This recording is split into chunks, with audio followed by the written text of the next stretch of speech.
Hey everyone, there's a few things I want to talk about today, and a lot of it's kind of exciting. So to begin with, I'm just really excited.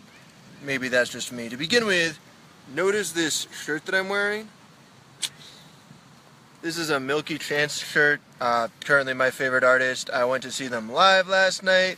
It was amazing. I had an absolute blast, and I think I'm going to be riding the high for like a couple weeks at least. So that was pretty awesome.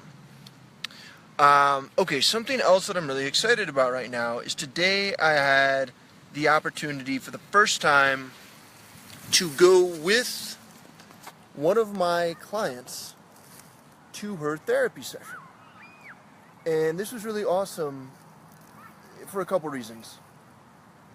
But this is a person who's experienced some trauma around touch, and our first session didn't involve any actual touch.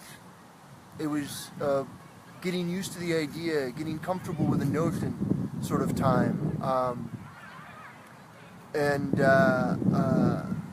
Our second session did involve some touch, and ultimately she decided she wanted me to be involved with her therapist because this is kind of part of a mental health treatment process for her, which is a huge kind of honor for me to be brought into that process in that way. I want to talk about that for a second, because there are a lot of people who have had bad or really traumatic experiences around touch. And it is really important to be able to work through those things in a safe and healthy way. And cuddling, or professional cuddling, is a way to do that. But it's really important to know that it doesn't have to involve touch all the time. It's a space where touch is an option, but it does not have to occur. And so, if you feel like you've had trauma around touch, or you're scared of touch, this is a great way, cuddle therapy is a great way to sort of find a safe way to begin exploring that again. If you're seeing a therapist, or if you've worked with a psychotherapist, that might be someone who's a great person to recruit as also part of that process, and have your therapist involved as well, to figure out what's a good way to approach cuddling to best support you. Now there's so many ways that cuddling and mental health connect with each other that I can't begin to touch on all of them.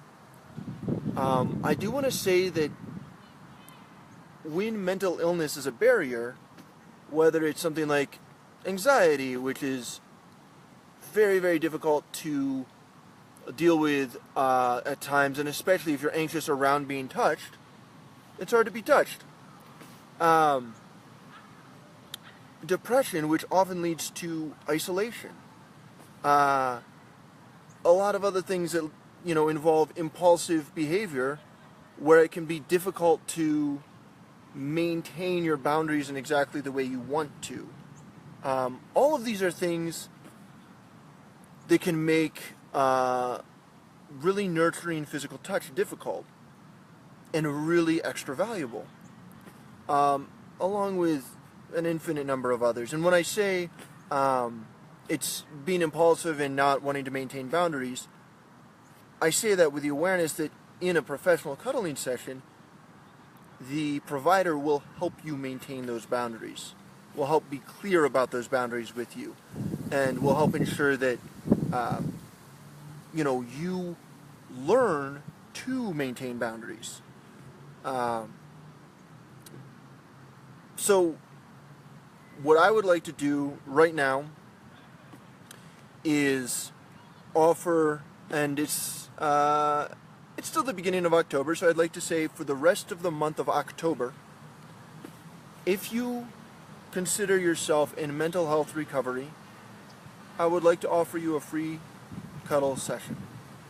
A free hour of cuddling to help with your mental health recovery. If that's something that you feel would be helpful to you. Doesn't have to involve touch. Doesn't have to be any one particular thing. It can just be spending time together. I'll be there to listen, there to talk, there to just be and accept you as you are. Get in touch. Go to Cuddlist.com to request a session. Let me know why you'd like to request a cuddle session. And we'll get something set up. Again, it's Cuddlist.com/Corwin to request a session. And CuddleWithCorwin.com to learn more about me. Corwin Duncan on Facebook. If you feel like cuddling would help you in your mental health recovery, I'd like to help you with that. And also, just look at how amazingly gorgeous this park is. I love Denver. I love the fall. And I love parks.